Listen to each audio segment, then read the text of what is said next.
twongeye kubasubiza muri inshuti zacu dukunda. Hano hari umuntu ugira uti narungurutse mabuja ari muri dushe arabafata anjyana mu cyumba nyereka n'ibyo ntigeze ndota. Yagize ati muraho, nitwa Alexis, nkaba mvuka mu karere ka Kayonza, nize amashuri 6 yisumbuye, nkaba nkorera umukire i Kigali. Burya nta musore udakubagana, nanjye rero byambayeho ndafatwa nzi ko ngiye kwirukanwa, none ahubwo byankuririye ibindi ntari nizeye nigeze narota. Hari mu masaha ya saa 3 gutyo hafi saa 4 nari ndi mu rugo ndimo gukoropa ku rubaraza, nuko mabuja aratambuka aransuhuza ati waramutse Alexis, ndamwikiriza. Yarakomeje ajya muri dushe yivugisha ngo twakererewe pe kuko dukorana kuri depo y'ibyo turanguza. Yageze muri dushe mbona ntakinze, nuko numva afite isoni nsa nk'uhava, ariko nikinga ku rurabyo ndakomeza ndirebera we. Mu by'ukuri numvaga afite ubwoba, ariko nanone nkumva ntakurayo ijisho ndeba uko ateye n'ibindi nakeka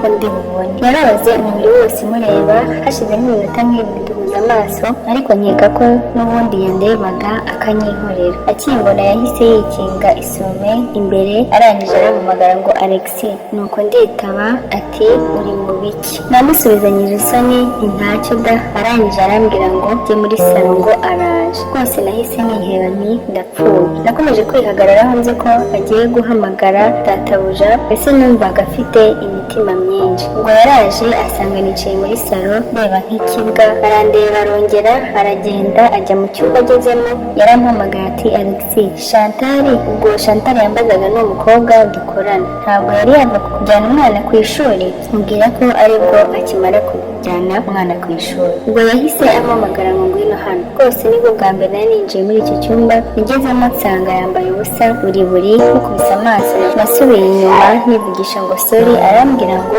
komeza uzi. Ubwo yari yicaye ku gitanda, muhagarara imbere ariko ntashaka kumureba, arambwira ngo ngaho reba ibyo wifuza kureba ubwo wandungurukaga uhagaze mu ndabyo. Ntangira kumusaba imbabazi, arangije araturika araseka, ahita ambwira ngo ndi fake, ngo ntabwo yajyaga akeka ko ndi nkubaganye bigezaho. Ni inkuru ndende, ariko yahise ambaza ngo nibwo bwa mbere se ubonye umugore cyangwa umukobwa wambaye ubusa? Nanjye ntisi bwo bwa mbere rwose nk'umuntu waraye muri interna. Ahita ambwira ati nawe nyegera nkumare ipfa n'amatsiko yose wari ufite. Mu by'ukuri nahise numva ubwoba bushize, ndamwegera. Ibyo byakurikiyeho namwe murabyumva. Ubushake bwaraje muri byo nari nzi, noneho we akamfasha ananyereka ibyo nkora, mbese byari byiza pe. Nyuma y'uwo munsi ubu hashize ibyumweru nka 4, ariko buri munsi nkorana nawe imibonano mpuzabitsina, mbese sigaye mfashwe nk'umugabo mu rugo. Kubera ko dukorana aho kuri depo, ubu ntacyo yarya ngo anyime cyangwa ancure, yaba ari icyo kunywa,